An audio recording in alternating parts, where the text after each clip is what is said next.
Hot touching love story पूजा नाम की एक लड़की की है जो पटना में रहकर बैंकिंग की तैयारी करती है। 2 साल पहले की बात है। पूजा नाम की एक लड़की थी जो पटना के एक कोचिंग क्लास में बैंकिंग की तैयारी करती थी।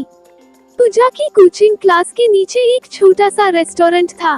पूजा और उसकी फ्रेंड्स अक्सर क्लास के बाद उस रेस्टोरेंट में चाट या छोले भटूरे खाने के लिए जाया करती थी, क्योंकि उस रेस्टोरेंट के चाट और छोले भटूरे काफी फेमस थे। एक दिन पूजा का बर्थडे था तो पूजा के फ्रेंड्स ने एक प्लान बनाया कि क्लास खत्म होने के बाद हम लोग नीचे के रेस्टोरेंट में पूजा का बर्थडे सेलिब्रेट करेंगे।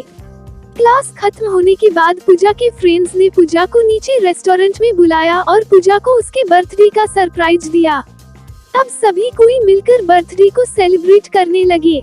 उस रेस्टोरेंट के काउंटर पे एक 24 साल का लड़का कैशियर का काम करता था। जब पूजा और उसके फ्रेंड्स बर्थडे सेलिब्रेट करने के बाद रेस्टोरेंट से बाहर जाने लगे, तब उस लड़के ने पूजा को आवाज लगाई। लड़का, मैम ये हमारी तरफ से आपके बर्थडे का छोटा सा गिफ्ट। Puja, thank you. रात को जब पूजा ने उस लड़के के द्वारा दिए गए गिफ्ट को खोला तो देखा कि अंदर एक छोटी सी प्रिंसेस थी जो कि एक पेड़ के नीचे बैठी थी और उस गिफ्ट के अंदर एक लेटर भी था। पूजा ने उस लेटर पढ़ा। उसमें लिखा था, पूजा आप बहुत ही मासूम और प्यारी हो। जब भी आप रेस्टोरेंट में आती हो तो मेरी नजरें सिर्फ आपके चेहरे को ही देखती रहती है। आपकी मुस्कुराहट को देखकर मेरी भी चेहरे पे एक चमक आ जाती है। वैसे मेरा नाम रोहित है। रुला देने वाली लव स्टोरी। अगले दिन जब पूजा और उसकी फ्रेंड्स रेस्टोरेंट में आए तो काउंटर पे बैठा रोहित पूजा की तरफ ही देखा, लेकिन पूजा ने अपनी नजरें झुका ली और अपनी फ्रेंड्स से बातें करने लगी। अब जब भी पूजा रेस्टोरेंट आती तो रोहित की तरफ एक झलक देखती और फिर उसे इग्नोर करने लगती और इसी तरह कुछ बीत गए। रोहित पूजा से बात करना चाहता था, लेकिन पूजा की तरफ से कोई जवाब नहीं मिलने के कारण रोहित भी बात करने की हिम्मत नहीं जुटा पा रहा था। एक दिन जब क्लास के बाद पूजा रेस्टोरेंट आती है तो देखती है कि काउंटर पे रोहित की जगह कोई दूसरा लड़का बैठा है। पूजा सोचती है कि शायद रोहित का तबीयत खराब होगा, इसलिए वह आज काम पे नहीं आया। लेकिन देखते ही देखते 1 सप्ताह बीत जाता है। अब पूजा थोड़ी परेशान होने लगती है और काउंटर पे जाके पूछती है कि जो रोहित नाम का लड़का यहाँ पे काम करता था वो अभी कहाँ है, उसने काम छोड़ दिया क्या? काउंटर पे बैठा लड़का पूजा को कहता है कि नहीं, रोहित भैया ने काम नहीं छोड़ा, मालिक ने उन्हें मार्केट वाले रेस्टोरेंट पे भेज दिया है। अगले दिन पूजा उस मार्केट वाले रेस्टोरेंट पे जाती है तो रोहित को देखकर उसके चेहरे पे एक मुस्कान दिखने लगती है।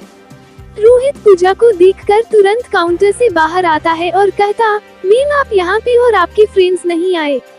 पूजा, नहीं, बात ऐसी है कि मैं कुछ काम से मार्केट आई थी और मुझे थोड़ी भूख भी लगी थी तो मैं यहाँ आ गई।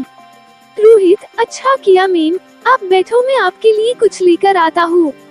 पूजा, आपका नाम रोहित है ना?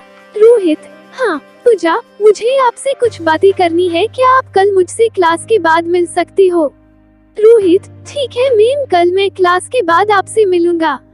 क्लास खत्म होने के बाद दोनों मिलते हैं। पूजा रोहित से कहती है कि देखो आप मुझे अच्छे लगते हो, लेकिन मैं इस प्यार में नहीं पड़ना चाहती, मुझे अपने पाए और करियर को देखना है। रोहित ने कहा, देखो मैम, मैं ऐसा कुछ नहीं करूँगा जिससे कि आपकी पाई को नुकसान हो, लेकिन मैं क्या करूँ, आपको देखते ही देखते मुझे कब आपसे प्यार हो गया मुझे पता भी नहीं चला। अब दिल चाहता है कि अपनी पूरी जिंदगी आपके साथ रहूं। पूजा रोहित की बात सुनकर वहां से चली जाती है। रात में पूजा सिर्फ रोहित के बारे में ही सोच रही थी, क्योंकि पूजा के दिल में भी रोहित के लिए प्यार जगने लगा था। अगले दिन शाम में पूजा मार्केट वाले रेस्टोरेंट में जाती है और रोहित को एक लेटर देकर वहां से चली जाती है। रोहित जब उस लेटर को पता है तो उसमें लिखा रहता है, रोहित मुझे भी अब तुमसे प्यार होने लगा है। ये पढ़कर रोहित की खुशी का ठिकाना नहीं रहता, वो उस लेटर को चूमता है और अपनी जेब में रख लेता है। तो इस तरह से पूजा और रोहित की प्यार की शुरुआत होती।